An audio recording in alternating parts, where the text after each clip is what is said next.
नमस्कार, बहुत स्वागत है आप सभी का। मैं आपके साथ ममता तिवारी। खबरों की शुरुआत करेंगे, लेकिन सबसे पहले एक नजर सुर्खियों पर। तेल के दामों में लगातार इजाफा। पेट्रोल डीजल आज फिर महंगा, 35 पैसे प्रति लीटर बढ़े दाम। दिल्ली में पेट्रोल 108 रुपए के पार, मुंबई में डीजल 105 रुपए प्रति लीटर से अधिक।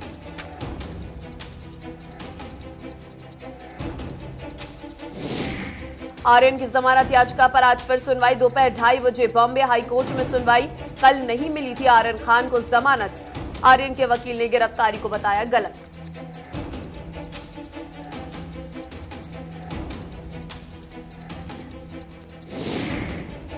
चारधाम यात्रा में टूटा पिछले साल का रिकॉर्ड। 43 दिन में पहुंचे 3.48 लाख से अधिक तीर्थयात्री। बद्रीनाथ में सीजन की पहली बर्फबारी शुरू। केदारनाथ में -3 डिग्री पहुंचा तापमान।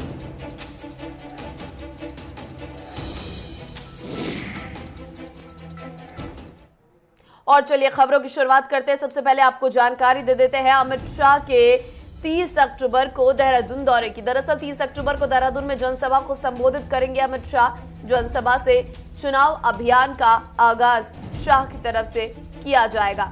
विधायकों और पार्टी के पदाधिकारियों को जिम्मेदारी सौंपी जाएगी। उत्तराखंड वासियों को कई सौगातें दे सकते हैं।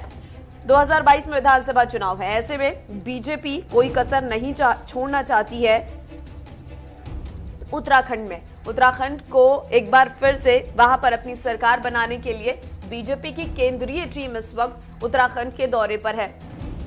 30 तारीख को गृह मंत्री अमित शाह पहुंच रहे हैं देहरादून। इसके बाद प्रधानमंत्री नरेंद्र मोदी का भी कार्यक्रम केदारनाथ का रहने वाला है। तो ऐसे में जब गृह मंत्री अमित शाह पहुंचेंगे तो उनकी ओर से उत्तराखंड वासियों को कई सौगातें मिलेंगी। धनराज गर्ग संवाददाता इस वक्त मेरे साथ जुड़ चुके हैं। धनराज, अमित शाह पहुंच रहे हैं देहरादून, क्या कार्यक्रम?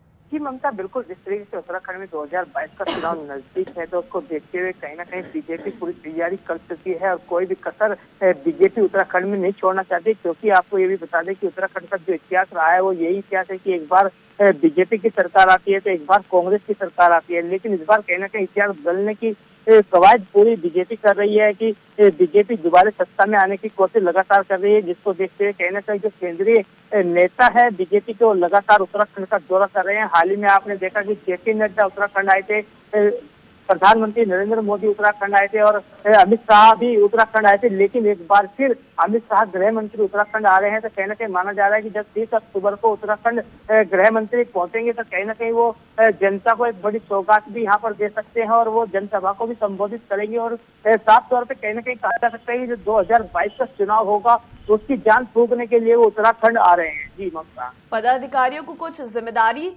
सौंपी जा सकती है, इसकी भी जानकारी है?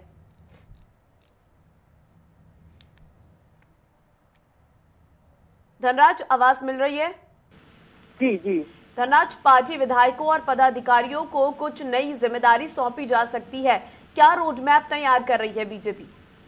जी बिल्कुल ममता, जिस तरीके से 2022 के चुनाव को लेकर कहीं ना कहीं विधायकों में और पदाधिकारियों में जान फूंकने अमित शाह उत्तराखंड आ रहे हैं तो कहीं ना कहीं उनको एक जिम्मेदारी वो दे सकते हैं कि विधानसभा वार वो जिम्मेदारी उनको देंगे कि विधानसभा वार वो जाएंगे और तमाम कार्यकर्ताओं से मुलाकात करेंगे और जन जन तक अपनी जो सरकार की नीतियां हैं या सरकार की योजनाएं हैं उन योजनाओं को वो जनता तक पहुंचाएंगे, जिससे कि 2022 के चुनाव में उनको फायदा हो सके। वहीं आपको ये भी बता दें कि जिस तरीके से मुख्यमंत्री पुष्कर सिंह धामी लगातार कार्य कर रहे हैं और योजनाओं की योजनाएं निकाल रहे हैं, वो योजनाएं किसी तरह जनता तक पहुंचाई जाए इसको लेकर पूरा रोड मैप बीजेपी तैयार कर रही है। और साफ तौर पर यही कहा जा सकता है कि जिस तरीके से अमित शाह उत्तराखंड पहुंचेंगे 30 तारीख को और वो जनसभा को भी संबोधित करेंगे तो उसमें योजनाओं का जिक्र भी वो जरूर करते हुए दिखाई देंगे और तमाम कार्यकर्ताओं से अपील भी करेंगे कि वो बीजेपी को जिताने के लिए जी जान से अब जुट जाएं, क्योंकि चुनाव का समय अब ज्यादा नहीं रहा है, बहुत कम चुनाव का समय रह चुका है। ममता, बिल्कुल, ऐसे में जो केंद्रीय टीम है वो अब जब दौरे कर रही है तो जमीनी स्तर पर जो बीजेपी की टीम बनाई गई है वो उत्तराखंड में कितना एक्टिव नजर आ रही है धनराज? क्योंकि मुख्यमंत्री तो लगातार दौरे कर रहे हैं, लेकिन क्षेत्रीय विधायक और वहां के कार्यकर्ता किस तरीके से जनता के बीच पहुंच रहे हैं? जी ममता, बिल्कुल बीजेपी का एक नारा है कि बूथ जीता तो देश जीता, बूथ जीता तो राज्य जीता। तो कहीं ना कहीं उनका ये नारा एक तरीके से प्रसार होता हुआ नजर आता है, क्योंकि जो बीजेपी के कार्यकर्ता हैं वो बूथ लेवल तक कार्य कर रहे हैं और तमाम बूथ लेवल तक वो जा भी रहे हैं। और जिस तरीके से देखा जाए जरूरी है बूथ लेवल तक जाना बीजेपी के लिए फायदेमंद हो सकता है। धनराज, तमाम जानकारी देने के लिए आपका धन्यवाद। बात यूपी की कर लेते हैं। नवंबर में ट्रैक्टर रैली निकालेगा बीजेपी किसान मोर्चा। प्रदेश के सभी जिलों में ये ट्रैक्टर रैली निकाली जाएगी। आपको जानकारी दे दें कि दिसंबर में विधानसभा सम्मेलन भी करेगा बीजेपी किसान मोर्चा। 10 नवंबर तक 50 लाख किसानों के बीच चौपाल लगाएगी बीजेपी। मोदी योगी सरकार की किसान कल्याण योजनाओं का प्रचार प्रसार किया जाएगा। तो गौरव पांडे संवाददाता इस वक्त मेरे साथ जुड़ चुके हैं। गौरव, बीजेपी किसान मोर्चा अब आगे की रणनीति तैयार कर रहा है। किस तरीके से आगे की रणनीति इस मोर्चे की रहने वाली है ताकि बीजेपी को आने वाले चुनाव में किसानों का साथ मिल सके, क्योंकि किसान नाराज हैं, ये सब जानते हैं। जाहिर तौर पर ममता, देखिए, भारतीय किसान मोर्चा जो कि भारतीय जनता पार्टी का एक घटक है, वो पूरी नवंबर भर पूरे प्रदेश में ट्रैक्टर रैली निकालेंगे। भारतीय जनता पार्टी के कार्यकर्ता भी इसमें रहेंगे, साथ ही साथ किसान भी इसमें रहेंगे। और खासकर किसान संयुक्त मोर्चा के माध्यम से ये चूंकि एक तरीके से रैली है, और इस रैली में प्रदेश सरकार ने किसानों के हित में जो कार्य किए हैं, यानी कि बिजली की दरों को कम करना, किसान की जो फसल मूल्य है उसको कम करना, स्टोरेज को बढ़ाना, और तमाम इस तरीके के संदेश जो है वो पहुंचाएंगे किसानों तक, और खासकर आम जनता के बीच की किसानों को लेकर के जो भारतीय जनता पार्टी की नीतियां हैं वो उस पर बेहतर कार्य हो रहा है। और इस तरीके से पूरे नवंबर भर ये रैलियां चलेंगी। किसान रैली है, खासकर किसान इसमें शामिल होंगे। और साथ ही साथ इस रैली का प्रमुख कारण जो है वो सिंधु बॉर्डर पर बैठे वो किसान जिन्होंने सरकार की नीतियों को गलत बताया है, तमाम तरीके के जो नियम बने हैं, कानून बन रहे हैं, उसमें संशोधन कराना चाहते हैं, उसके दुष्प्रचार को करने वाले किसानों के खिलाफ भी ये रैली है। तो जाहिर तौर पे भारतीय जनता पार्टी का घटक है, और ये पूरी रैली पूरे प्रदेश में चलेगी। पूरे प्रदेश में एक तरीके से जनमानस तक ये संदेश पहुंचाया जाएगा किसानों के ही माध्यम से। जी, और दिसंबर में विधानसभा सम्मेलन भी कराया जाएगा। जाहिर तौर से उत्तर प्रदेश में चूंकि विधानसभा चुनाव है, विधानसभा सम्मेलन तो यूं भी पार्टी चूंकि अब आने वाला समय चुनाव का है, और चुनाव से पहले विधायकों के साथ बैठक करना, विधायकों से बात करना, कार्यकर्ताओं से नजदीक से क्षेत्र के हालात जानना, किसानों के हालात जानना, रोजगार पर बात करना। आज भी उत्तर प्रदेश के मुखिया योगी आदित्यनाथ ने अपने आवास पर बढ़ते हुए पेट्रोल डीजल की महंगाई को लेते हुए एक बैठक करी है।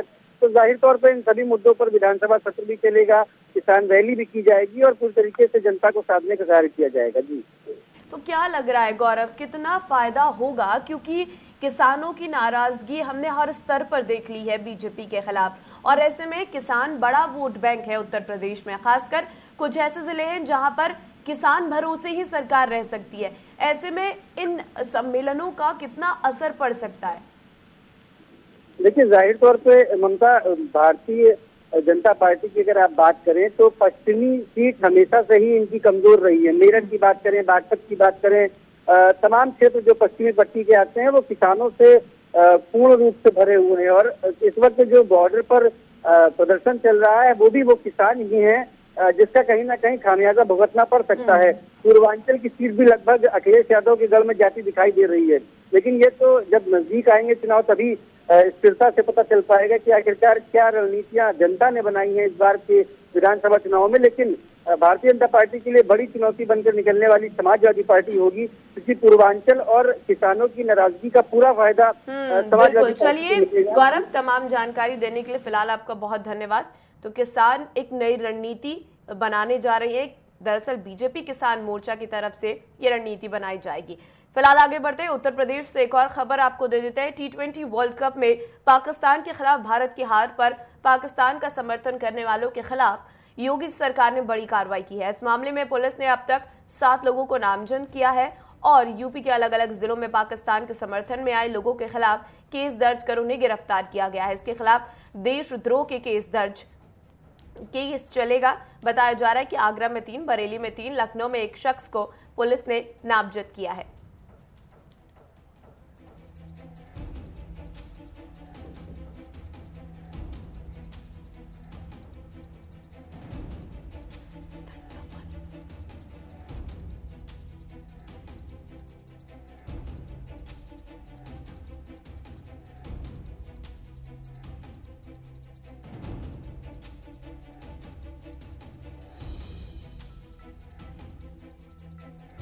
और एक अहम खबर लखनऊ से, जहां सीएम योगी आदित्यनाथ के आज कई कार्यक्रम है। बीजेपी के सामाजिक सम्मेलन को संबोधित किया है। कोरोना की समीक्षा के लिए बैठक करेंगे सीएम योगी। दीपावली मेले का भी उद्घाटन सीएम की तरफ से किया जाएगा। तो फिलहाल आपको बता दें कि कोरोना की समीक्षा की जाएगी, दीपावली मेले का भी उद्घाटन मुख्यमंत्री की तरफ से किया जाएगा। आपको बता दें कि सीएम योगी आदित्यनाथ के आज कई कार्यक्रम रहने वाले हैं लखनऊ में। और आपको ये भी जानकारी दे दें कि बीजेपी के सामाजिक सम्मेलन को भी संबोधित करेंगे सीएम योगी आदित्यनाथ। कोरोना की समीक्षा के लिए बैठक सीएम की तरफ से की जाएगी। दीपावली मेले का उद्घाटन मुख्यमंत्री करते नजर आएंगे। तो आज सीएम के कई कार्यक्रम हैं और इन कार्यक्रमों में सीएम पहुंचेंगे।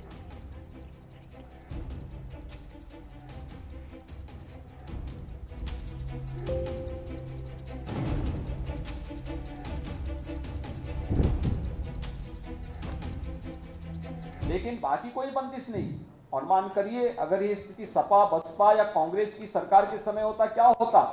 अराजकता फैलती, महाराष्ट्र की तरह लंबी श्रृंखला मरने वालों की होती, अव्यवस्था फैल जाती, अराजकता का वातावरण होता।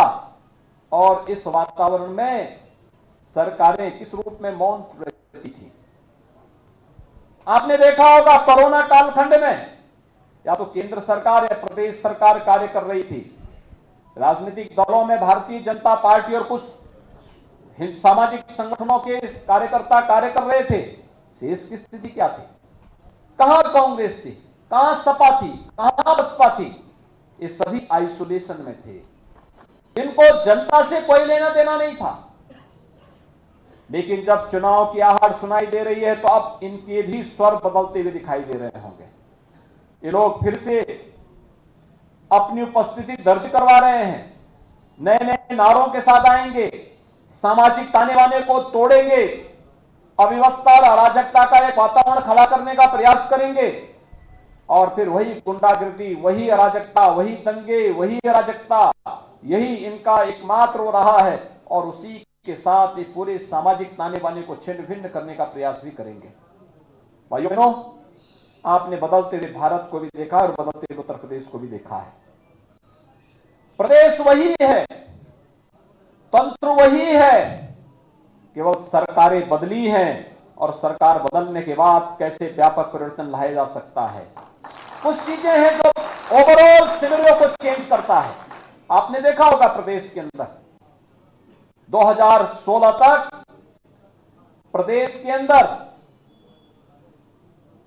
व्यवसाय की जो सुगमता है, यानी जिसको ईज ऑफ डूइंग बिजनेस कहते हैं, निवेश कैसे हो, बाहर से आने वाला निवेश कैसे यहां पर अधिक से अधिक हो, जब इसकी चर्चा होती थी तो भाइयों बहनों, इस निवेश की सुगमता के लिए जो सबसे अच्छा वातावरण बनाने का प्रयास होना चाहिए था, पिछली सरकारों को इससे फुर्सत ही नहीं थी।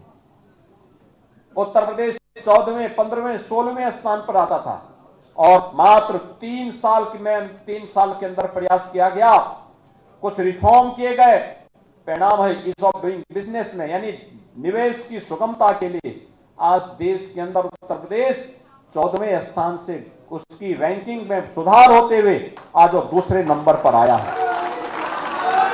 यानी प्रदेश और दुनिया का कोई निवेशक अगर प्रदेश के अंदर निवेश करना चाहता है तो भाइयों बहनों, निवेश के सबसे अच्छे जो देश के अंदर 2 गंतव्य होंगे उनमें उत्तर प्रदेश एक है। यानी किसी भी व्यक्ति को निवेश करना होगा तो उसको उत्तर प्रदेश के अंदर निवेश जरूर करेगा। ये निवेश विकास का भी प्रतीक बनता है, ये निवेश रोजगार और नौकरी का भी संभावनाओं को आगे बढ़ाता है, ये निवेश हर एक व्यवसायी को अपने साथ जोड़ करके फिर उस कार्यक्रम को आगे बढ़ाने का कार्य करता है, नौजवानों को नए स्टार्टअप के साथ जोड़ने के लिए भी प्रेरित करता है। और यह कार्य लगातार प्रदेश के अंदर पिछले 4.5 वर्ष के अंदर आपने बदलते हुए देखा है। इससे पहले सुरक्षा का कितना गंभीर संकट था, क्या ये सुरक्षा का वातावरण समाजवादी पार्टी दे पाएगी? क्या कांग्रेस दे पाएगी? क्या बहुजन समाजवादी पार्टी दे पाएगी? क्या सुरक्षा का ये वातावरण ओवैसी दे पाएगा? भाइयों बहनों, इस सुरक्षा के लिए स्वयं खतरे हैं। कैसे आप उम्मीद करते हैं इनसे? कैसे उम्मीद कर सकते हैं कि लोग सुरक्षा का वातावरण देंगे? जिनके कालखंड में उत्तर प्रदेश बदला हुआ, उत्तर प्रदेश की एक बदरंग तस्वीर दुनिया के सामने जाती थी। हर तीसरे चौथे दिन जिनके कालखंड में एक दंगा होता था, वे लोग सुरक्षा का वातावरण कैसे दे पाएंगे? कैसे उनसे उम्मीद की जा सकती? तो सीएम योगी आदित्यनाथ को इस वक्त आप सुन रहे थे, तमाम जानकारी उनकी तरफ से दी जा रही थी। फिलहाल आगे चलते हैं और बात जम्मू कश्मीर की कर लेते हैं। जम्मू कश्मीर के डोडा में बड़ा हादसा हुआ है।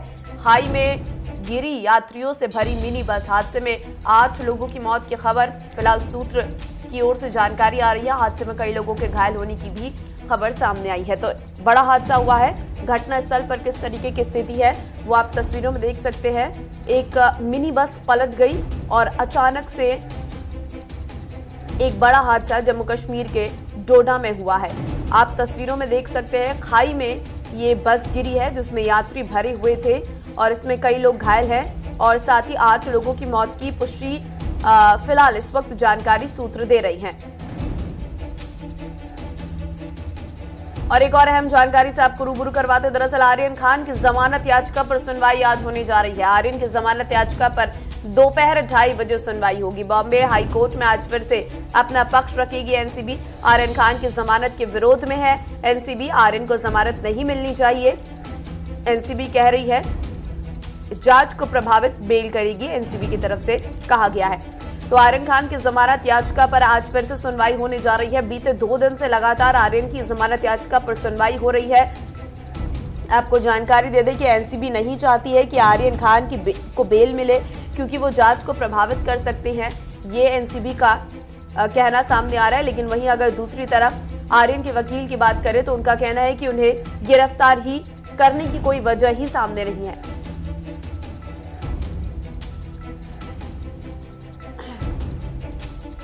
और अब खबर पंजाब से, जहां उप मुख्यमंत्री सुखजिंदर सिंह रंधावा ने आज किया औचक निरीक्षण। जाम और भीड़भाड़ वाले इलाकों का जायजा लिया। जिला फतेहगढ़ साहिब में जीटी रोड पर पुलिसकर्मियों को भी सख्त निर्देश दिए। पुलिसकर्मियों से तत्परता से अपनी ड्यूटी करने को कहा। त्योहारी सीजन को देखते हुए यातायात के सुचारू संचालन हो, रंधावा की तरफ से कहा गया।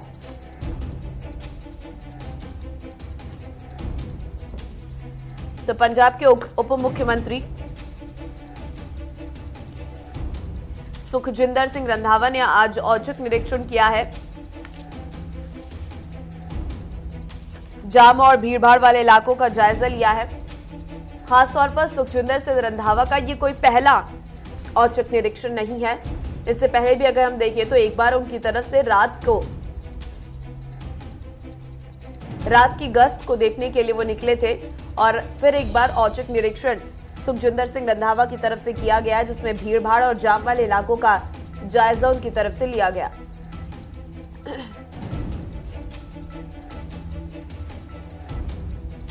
और अहम जानकारी, 2 दिवसीय दौरे पर आज पंजाब को निकले अरविंद केजरीवाल किसान और कारोबारियों से मुलाकात करेंगे। भटिंडा और मानसा में व्यापारियों के साथ बैठक करेंगे। सीएम केजरीवाल कर सकते हैं बड़ा ऐलान, पंजाब में सभी सीटों पर चुनाव लड़ेगी आम आदमी पार्टी। तो फिलहाल आज पंजाब के दौरे पर है। आपको बता दें कि अरविंद केजरीवाल कुछ बड़े ऐलान कर सकते हैं अपने इस दौरे के दौरान। आपको ये भी बता दें कि किसानों के साथ और कारोबारियों के साथ उनकी मुलाकात रहने वाली है। राघव चड्ढा भी उनके साथ है और अरविंद केजरीवाल और राघव चड्ढा दोनों ही पंजाब दौरे पर है, जहां वो किसानों से मिलेंगे, साथ ही साथ कुछ कारोबारियों से भी उनकी मुलाकात है और ये ऐलान कर सकते हैं कि इस बार पंजाब में वो सभी सीटों पर चुनाव लड़ेंगे।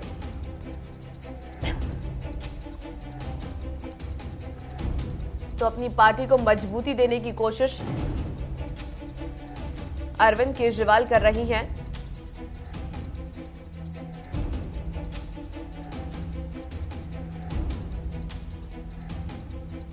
बसी पठानम में विकास कार्यों को लेकर मौजूदा विधायक गुरप्रीत सिंह की ओर से गांव के पंचों और सरपंचों से गांव में आ रही समस्या और विकास कार्यों के मुद्दों पर बात की गई और भरोसा दिलाया गया कि सीएम मुख्यमंत्री चरणजीत सिंह चन्नी फतेहगढ़ साहिब में नतमस्तक होंगे और वो उनसे बात करेंगे कि हर गांव को 20-20 लाख तक के विकास कार्यों के लिए ग्रांट दी जाए, जिससे गांव को और सुंदर बनाया जा सके।